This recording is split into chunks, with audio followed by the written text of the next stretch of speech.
ડાંગ જિલ્લાના અંતરિયાળ વિસ્તારમાં રહેતા ગરીબ પરિવારની દીકરીઓને અભ્યાસ માટે હવે કોઈ પણ આધારિત રહેવું નહીં પડે।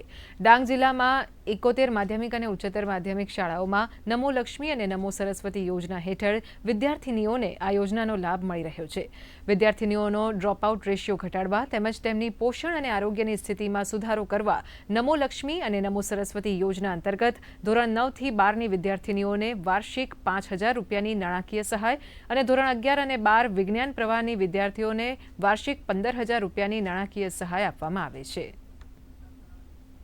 સેકન્ડરી કે જેમાં વિજ્ઞાન પ્રવાહની દીકરીઓને દીકરાઓ બંનેને લાભ મળે છે, જેમાં દીકરીઓ અને દીકરાઓને નમો લક્ષ્મી અને નમો સરસ્વતી બંને યોજનાનો લાભ મળે છે, જેથી દીકરીઓને સાયન્સની દીકરીઓને 1750 રૂપિયા દર માસે ખાતામાં જમા થાય છે અને દીકરાઓ માટે 750 જમા થાય છે। અમે અમારી જરૂરિયાતની વસ્તુઓ બેગ, નોટબુક, બોલપેન વગેરે વસ્તુ લઈ શકીએ છીએ, જેનાથી અમે અમારા પેરેન્ટ્સ, અમારા માતા પિતા પર ડિપેન્ડ નહીં રહેતા અને અમારી કોઈ પણ આર્થિક શૈક્ષણિક વસ્તુઓ છે તે પૂરી થાય છે।